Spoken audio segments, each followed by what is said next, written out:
మహాగణాధిపతయే నమః. ఓం గురుభ్యో నమః. ఓం శ్రీమాత్రే నమః. పరమేశ్వర స్వరూపమైనటువంటి జ్యోతిష, వాస్తు మరియు ఇతర అనేకమైనటువంటి శాస్త్రములను మనకు అందించినటువంటి మహర్షులకి నమస్కారం. హయగ్రీవ హయగ్రీవ హయగ్రీవేతి యో వదేత్ తస్య నిస్సరతే వాణి జన్ముకన్యా ప్రవాహవత్. అరుణాం కరుణాతరంగితాక్షీం ధృతపాశాంకుశపుష్పబాణచాపాం అనిమాదిభిరావృతాం మయూకైః అహమిత్యేవ విభావయే భవానీం. శ్రీమాత్రే నమః.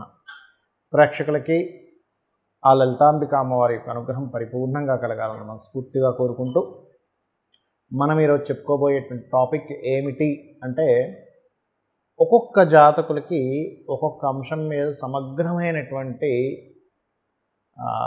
ఆలోచన కానివ్వండి, సమగ్రమైనటువంటి దాని మీద ఆ సబ్జెక్ట్ మీద పూర్తి పట్టు కానివ్వండి, గొప్ప టాలెంట్ కానీ ఉంటుంది. ఆ టాలెంట్ ఏదైతే వాళ్ళలో ఉంటుందో ఆ అంశం మీద వాళ్ళు చాలా ఇన్డెప్త్గా ఆలోచించగలుగుతారు. ఆ ఇన్డెప్త్ ఆలోచన వాళ్ళని ఉన్నతం వైపు తీసుకువెళ్తుంది. ఇది గుర్తుపెట్టుకోండి. ఒక్కొక్క వ్యక్తికి చూడండి, ఒక మెడికల్ రిలేటెడ్ వాటి మీద నాలెడ్జ్ బాగా ఉంటాయి. ఇంకొక వ్యక్తికి మనం ఎంతవరకు అప్పు చేయాలి, ఎంతవరకు అప్పు చేయకూడదు, మన లిమిట్స్ ఎంతవరకు ఉండాలి. ఇంకో వ్యక్తికి పలానా వాటర్ రిలేటెడ్ సంబంధించిన దాని మీద ఉంటే, మరొక వ్యక్తికి ఇంకో దాని మీద ఉంటుంది. అంటే భూ సంబంధించిన దాని మీద ఎక్కడ ఇన్వెస్ట్మెంట్ చేస్తే బాగుంటుంది, ఎలా. అలాగే మన యొక్క జీవితాలు అద్భుతంగా ఉండాలి అంటే, మనం చేస్తున్నటువంటి నిత్యం మన జీవితంలో చేస్తున్నటువంటి ప్రయత్నంతో పాటు మనము ఎంచుకునేటువంటి ఎవరైతే ఎమ్మెల్యే ఉంటారో, ఎంపీ ఉంటారో, లేకపోతే సీఎం ఉంటారో, లేదా పిఎం ఉంటారో వాళ్ళని ఎంచుకోవడం వల్ల కూడా మన యొక్క జీవితాలు అద్భుతంగా సాగుతాయి. మన నిర్ణయాలు ఒక ఎత్తు అయితే, మనం ఎంచుకునేటువంటి నాయకుడు ఎటువంటి వాళ్ళని ఎంచుకోవాలి అనే దాని మీద ఉంటుంది.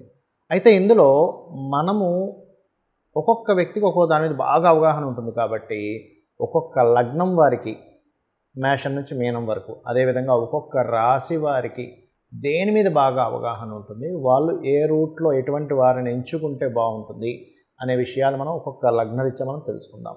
మకర లగ్నము, మకర రాశి. మకర రాశి వారికి కనుక చూసుకున్నట్లయితే, ఇక్కడ మీలో ఉండేటువంటి గొప్ప లక్షణం ఏమిటి? పట్టుదల ఎక్కువగా ఉంటుందండి. మకరం పట్టు అంటారు చూసారు. అంటే ఏమిటి? మకరము రాశిలో లగ్నంలో ఎవరైనా పుట్టారు, వాళ్ళలో ఎంతో కొంత పట్టుదల ఎక్కువగా ఉంటుందండి. అది కూడా ఎలాంటి పట్టుదల అంటే, వాళ్ళు వర్క్ చేయడంలో, ఏదైనా ఒక పని చేయడంలో. చాలామంది ఏమనుకుంటారు, మకర రాశి అంటే శని అధిపతి, అందుకని వాళ్ళు ఎప్పుడూ పని చేస్తూ ఉంటారండి అని కాదు. పనికి కారకుడు శుక్రుడు అయ్యాడు, పంచమ స్థానం కనెక్ట్ అయింది. అంటే ఏమిటి? ఏ పనిని ఎలా తెలివిగా చేయాలనేటువంటి లక్షణం అద్భుతంగా ఉంటుంది. మకరం వారేంటి? వాళ్ళే మనీని ప్రొడ్యూస్ చేసే వాళ్ళు అవుతారు. అంటే ఏమిటి? వాళ్ళు వాళ్ళ ద్వితీయాధిపతి ఒకరే అవుతారు. అంటే ఏంటి? వీళ్ళకి కుటుంబంతో కనెక్టివిటీస్, వీళ్ళ శనిపాడైతే మనం చెప్పలేం, కానీ శాటర్న్ పాడవకుండా ఉంటే కనుక వీళ్ళ కుటుంబమే వీళ్ళకి ధనము, వీళ్ళ కుటుంబమే వీళ్ళకి సపోర్ట్, వీళ్ళ కుటుంబంతో కనెక్ట్ అయి ఉంటారు. బికాజ్ ఆఫ్ లగ్న అండ్ సెకండ్ లార్డ్ అలా ఉంటుంది. మరి క్రియేటివిటీ, బికాజ్ ఆఫ్ పంచమాధిపతి శుక్రుడు అయ్యాడు కాబట్టి క్రియేటివిటీ చాలా బాగుంటుంది. అయితే మీకు ఎటువంటి వాటి మీద సమగ్రమైనటువంటి అవగాహన ఉంటుంది రాజకీయంగా చూసుకుంటే? చూడండి, మనకి దేశంలో అందరినీ సమానత్వంగా చూసేటువంటిది, అందరినీ ప్రేమగా చూసేటువంటి నాయకుడు కావాలి. అంతేగాని పర్టికులర్ ఒక వర్గానికి మాత్రం విపరీతంగా కలిసి వచ్చేలా చేయడం, ఇంకో వర్గానికి మాత్రం పూర్తిగా వాళ్ళకి ఏమీ లేకుండా చేయడం అనేటువంటిది దేశానికి మంచిది కాదు. అలా అందులో పర్టికులర్గా వర్గం ఒక ఎత్తు అయితే, పర్టికులర్గా పూర్తిగా పురుషులకి అన్నీ వచ్చేలాగా, స్త్రీలకు పూర్తిగా అన్యాయం జరిగేలాగా, లేదా పూర్తిగా స్త్రీలకే పూర్తిగా పవర్స్ ఇచ్చేసి పురుషులు ఏ చిన్న స్టెప్ తీసుకున్నా ఇబ్బంది పడేలా కూడా చేయకూడదు. పురుషులకి స్త్రీలకి సమానమైనటువంటి ఇది ఇవ్వగలగాలి. అదేవిధంగా ప్రతి వర్గం వారిని అందరికీ కూడా ఈక్వల్గా ఉండేటువంటి చట్టాలు తేగలగాలి.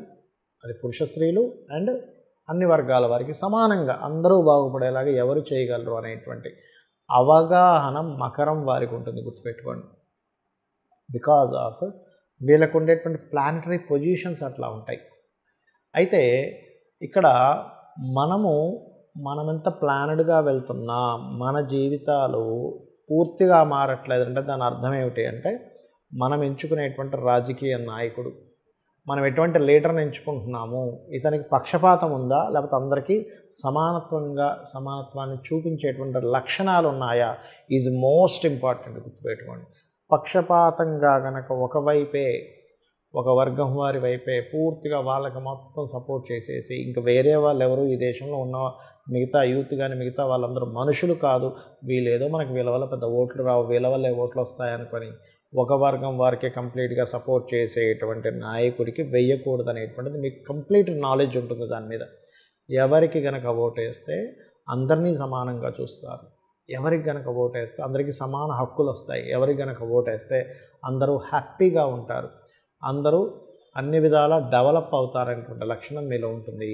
కాబట్టి దాన్ని మీరు సరిగ్గా అర్థం చేసుకోగలుగుతారు, 10 మందికి కూడా మీరు పంచగలుగుతారు. ఇక మీరు మీ యొక్క జీవితంలో మీ కెరియర్ పరంగా కానీ, మీ యొక్క సంతాన పరంగా కానీ, మీ అనుష్ఠాన పరంగా కానీ ఎక్కువగా మీరు కనుక లలితాంబిక అమ్మవారి యొక్క అనుగ్రహం పొంది లలితా సహస్రనామాలు లక్ష్మీదేవి యొక్క స్తోత్ర పఠనం కనుక చేసినట్లయితే అద్భుతమైనటువంటి ఫలితాలు మీరు పొందగలుగుతారు.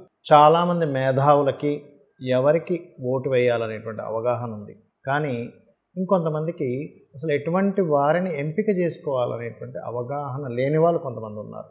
వారి కోసం వాళ్ళు చాలామంది అడిగారు నన్ను, ఏమండి అసలు ఎలాంటి వాళ్ళని మనం ఎంచుకోవాలి, అలాంటప్పుడు అసలు ఏ అంశాలు చూడాలి అని చెప్పి చూసుకున్నట్లయితే మొట్టమొదటిగా గుర్తుపెట్టుకోండి, ఎప్పుడు కూడా ఒకటే ఏమిటంటే ఫస్ట్ అసలు రైతు, ఈ దేశానికి రైతు వెన్నెముక్క అంటారు కాబట్టి రైతులకు ఎంతవరకు వాళ్ళు సపోర్ట్ చేస్తున్నారు ఈజ్ మోస్ట్ ఇంపార్టెంట్. గుర్తుపెట్టుకోండి.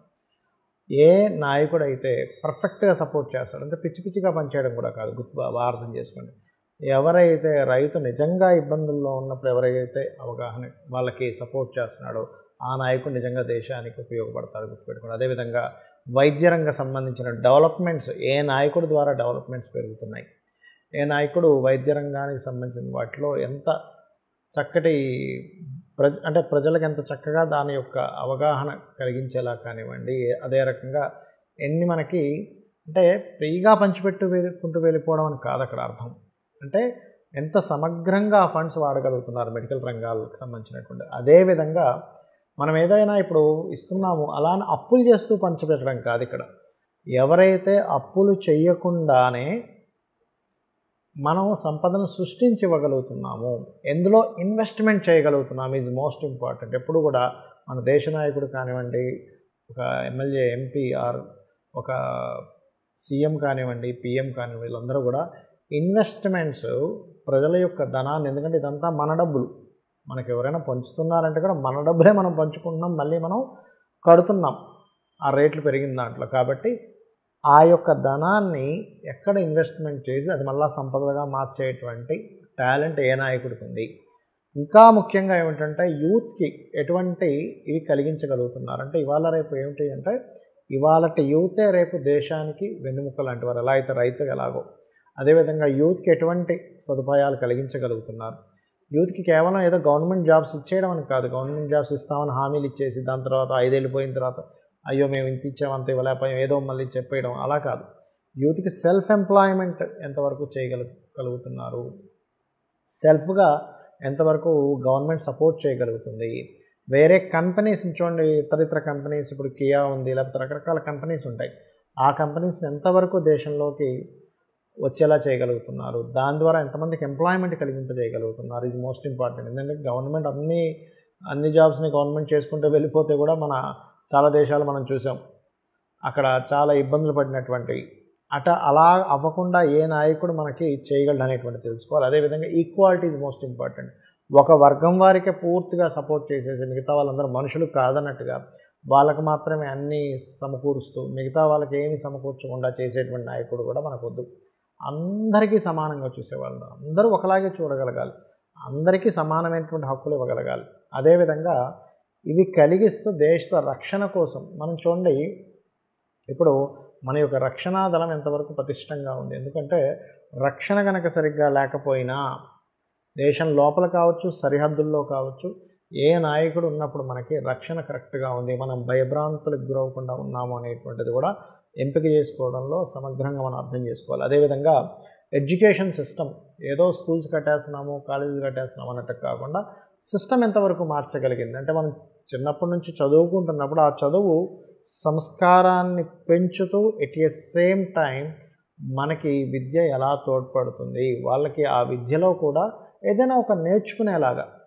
అంటే ఏదో చదువుకుంటూ వెళ్ళిపోయామండి కానీ అది దేనికి ఉపయోగపడలేదు అంటూ ఉంటారు. అలా కాకుండా విద్యా వ్యవస్థలో ఎటువంటి మార్పులు తీసుకురావాలి, ఎటువంటి మార్పులు తీసుకురావడం వల్ల ఒక పిల్లవాడు పెద్ద అయిన తర్వాత తన సొంత కాళ్ళ మీద తాను నిలబడడానికి ఈ ఎడ్యుకేషన్ ఎంతవరకు తోడ్పడుతుంది అనే దాని గురించి, అదేవిధంగా ఇవన్నీ ఒక ఎత్తు అయితే జీడిపి అంటూ ఉంటారు.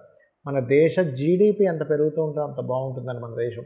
ఏ నాయకుడు మన దేశ జీడిపిని పెంచగలిగాడు, భవిష్యత్తులో ఎంత ఉంది, ఇప్పుడు ఎంత ఉంది, ఫ్యూచర్లో ఎంత ఉండబోతుంది అనేటువంటిది. అదేవిధంగా కేవలం ఏదో మన దేశాన్ని పెంచుకుంటూ రక్షణ వ్యవస్థ పెంచుకోవడమే కాకుండా ఫ్రెండ్లీ అంటే ఇతర దేశాలతో మనం స్నేహ స్వభావంగా ఏ దేశ నాయకుడు అంటే ఏ నాయకుడు వచ్చినప్పుడు దేశంలో స్నేహ స్వభావం కానివ్వండి, లేనట్లయితే ఇతర దేశాలతో స్నేహంగా ఎంత ఫ్రెండ్లీగా తయారయ్యాం, దాని ద్వారా మనకి ఇంపోర్ట్ ఎక్స్పోర్ట్స్ కానీ ఎలా ఉంటాయి. ఇప్పుడు ఒక దేశం కనుక మిగతా దేశాలతో స్నేహంగా ఎంత ఎక్కువ దేశాలతో స్నేహంగా ఉంటే ఆ యొక్క దేశం అంత ఇంప్రూవ్మెంట్ అవుతూ ఉంటుంది.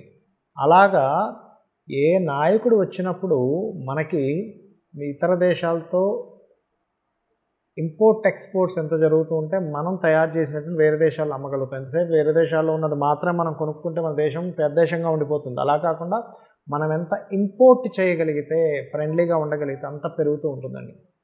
అలాగా ఏ దేశాలతో ఫ్రెండ్షిప్ చేయాలి, ఏ దేశాలతో ఫ్రెండ్షిప్ చేయకూడదు అనేటువంటి అవగాహన ఉండాలి ఒక నాయకుడికి. లేనట్లయితే ఇప్పుడు ఫ్రెండ్గా ఉన్నట్టుండి మనకే ఇబ్బంది పెడతాడు. కాబట్టి అటువంటి పూర్తి అవగాహన తెలుసుకోవడం.